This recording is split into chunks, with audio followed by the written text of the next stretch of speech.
Hello, everybody, and welcome back to Subs Like Dubs Like, a comprehensive anime podcast. It's your boy Jay, aka Versace Vegeta, and it's just me this week. No need to worry about anything. D is just caught a nasty little bug right now. He's getting better. Hopefully, D, you can be back with me next week so we can get right into that Ashita no Joe 2 as soon as we are able to. But for the time being, I wanted to continue the momentum of season 5 because we're just starting the year back upright. I know we took off for the holidays and I don't want to take another week off right now.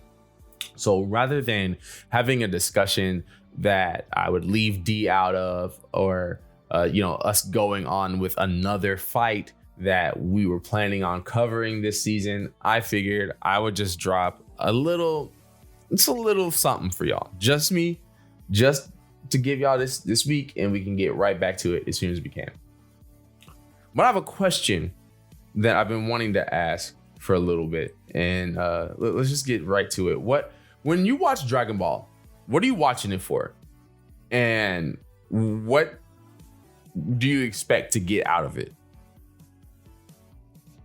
I asked this question to all of you because when I see the people interact with Dragon Ball Daima on a weekly basis for what has been 13 weeks now, I see this weekly cycle of fickleness. Like I hate to sound so rude when I put it that way, but it is exactly what it is.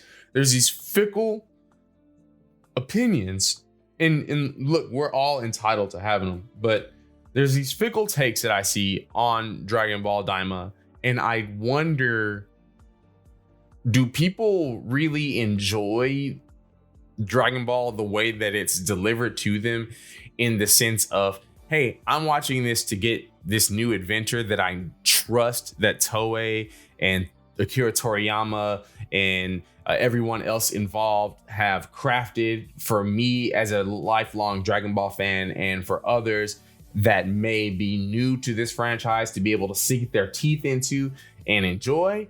Or are you watching it to say, you know what? I wish they would do this. I wish Goku would fight such and such. I wish Vegeta would get to be the star of the show. I wish Piccolo would get to be a super duper Namekian. Like, what are you watching the show for? Because when I see people talk about Dragon Ball Daima, we've all seen this wave of how the general public has talked about it, right? First, it was, oh my God, it's GT all over again, because we see a bunch of animated children characters, right? And we see that they're going out on another adventure. And then there's, the entire idea that, well, Dragon Ball is just this show that's about fights and there's no real story or no real plot to it, right?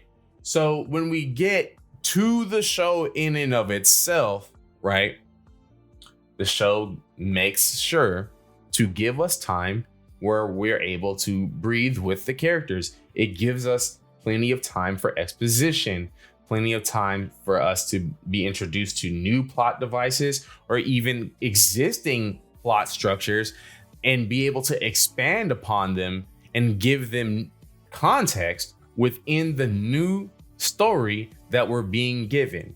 Which, by the way, if we're looking at it as the totality of the Dragon Ball history, is a story that would have already happened based on what we've been given with Dragon Ball Super and GT and series like that, right?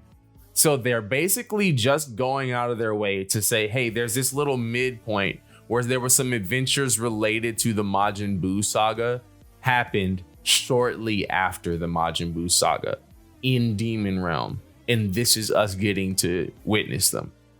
When I tune in every week, personally, I'm here just to see what they're giving us. I'm not saying that I'm a blind fan or that I'm willing to accept everything with a spoon and just be like, oh, thank you, Toei, for giving me new Dragon Ball. No, like that's not what I'm here for. But what I am here for is to say, okay, if you're giving me a new adventure, I want to see from the beginning to end what you're giving me. And I want to be able to make that choice weekly and in totality once it's all said and done.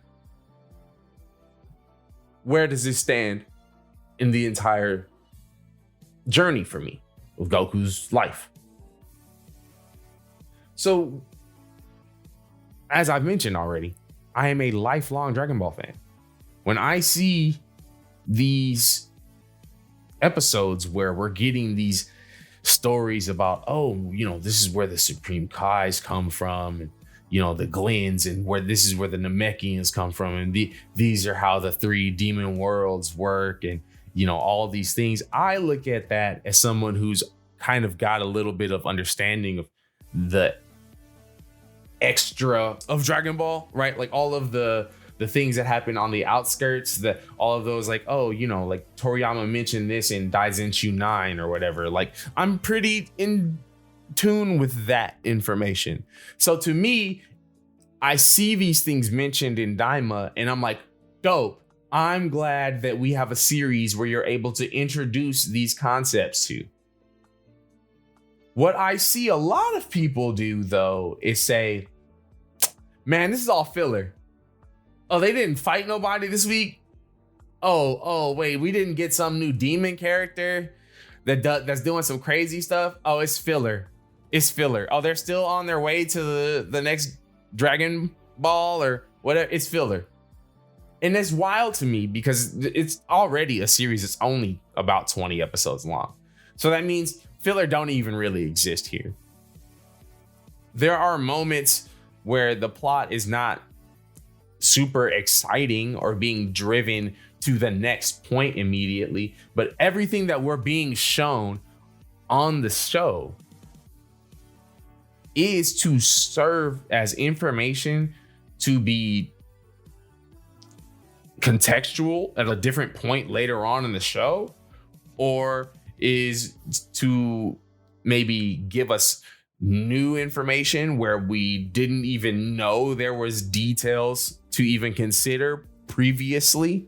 My struggle to understand the greater rest of the fandom is, why do we see moments where we say this isn't up to par for me, or this plot isn't moving fast along?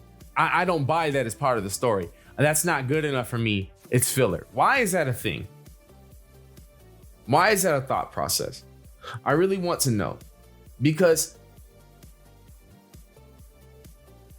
in any show that you ever watch, there's going to be high moments, there's going to be low moments, there's going to be moments of exposition, there's going to be moments where they're expanding the universe, like all of these things, right? All of these sort of beat for beat things happen in every other anime and or manga, and it's just like, okay, cool, like that's us getting an explanation for how this works. Why is it when it comes to Dragon Ball, what are you planning on getting from it? This is why I asked that question, because why is it with Dragon Ball people are expected to, like, hey man, I just want to turn my brain off and just see Goku go boom and do big explosion?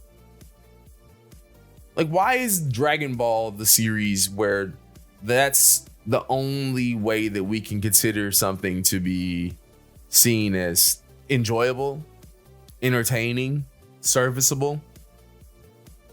I don't get it. You've heard me say on and on multiple times that I believe Dragon Ball is about the adventure. I believe Dragon Ball is about the moments that happen in between the fights. The fights are just the culmination of a struggle or a conflict or two ideologies meeting, where they're both like, hey, we can only move forward by one of us getting what one of us wants here. You know, you've got Goku and Glorio and Panzi and the Supreme Kai. They're going after the Dragon Balls on their own. Then you've got Dr. Arinsu and the two Majins that she's created holding on to one of the Dragon Balls on their end. And even with that, it's her trying to make sure that her plan goes through the way that she wants it to, right? But it's all because you have these conflicting ideologies where Goku believes, hey, we're gathering the Dragon Balls so that way we can wish ourselves to be adults in order to have equal footing and stop this entire plan that Goma and Degasu are after, when he doesn't realize that he's being manipulated towards getting the Dragon Balls. And eventually that's going to have to come to a head, right? Why is that not enjoyable enough for people? Why is that not enough to say, hey, this is something to sink my teeth into with a decent new Dragon Ball story? Is it that people don't interact with the entire general Dragon Ball medium? Maybe that's it, right? Maybe people don't see the allegories where it's like, oh, this is kind of like the stories that have happened in Dragon Ball Heroes or Dragon Ball Xenoverse. Maybe people don't have that entire like full I love Dragon Ball-ness when they go into watching this show and think this is worth me waiting and getting the adventure out of to see how much I enjoy it. And maybe people do just want that, you know, that weekly, like, oh man, here was that badass moment of Sakuga. And, oh man, look how many people tuned in this week, or, you know, like, look how many people rated this as like the anime of the week or whatever, right? Like maybe that is what's more important to some people than just tuning in to the series. I don't know.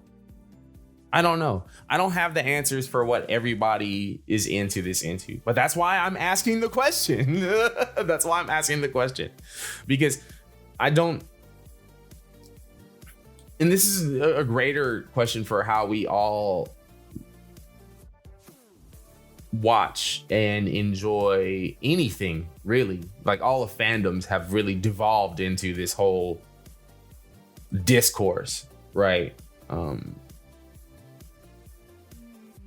But I really just want to know, what do you want to get out of a show like Dragon Ball Daima when you watch it each Friday? Or if you haven't watched it and you're waiting for the dub, right? Like, what are you expecting to get out of a show like Dragon Ball Daima? Because to me, man, like I said, I'm here for exactly what it's here to deliver. I don't have to enjoy every step of the way. There are definitely areas where I can be critical of it. There are definitely areas where I can say, oh, that's badass. But I save that for after I've thought about what I've digested that week. Or I save that for like, okay, you know what? I don't have all the pieces to that. So I'm just going to wait to see how that plays out before I decide whether I like that or not.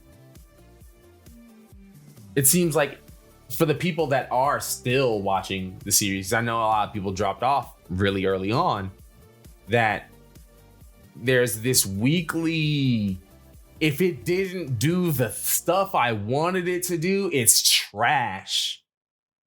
Sort of, you know, like, maybe I'm preaching to the choir, right? Because at the end of the day, like almost all media gets that talked about that whenever something new comes out. But it's just interesting to me. I really want to know what people expect to get out of a series whenever they're watching it. If it's whether it's a legacy series based on something that has an expectation of it being something that, you know, everybody gets something different out of it, or even a new series. Are you watching a story to get what it's delivering to you out of it? Or are you watching a story to get your specific type of fan service out of it? I don't know. I know why I watch stories. I can't speak for everybody else. But this week, that's it. That's my take. I could have gone way deeper into this, I could have like really gone into like specifics, but I didn't want to go into too deep of a tangent on this one. If I decide that there are other topics that I'd like to discuss like this in short form, I would definitely like to maybe drop a few like, hey, these are Jay's takes episodes, just like little like 0.5ers or something like that, right? But until next time, y'all, subs lie, dubs lie. I haven't, and I won't. Y'all be easy. Us never them. Peace.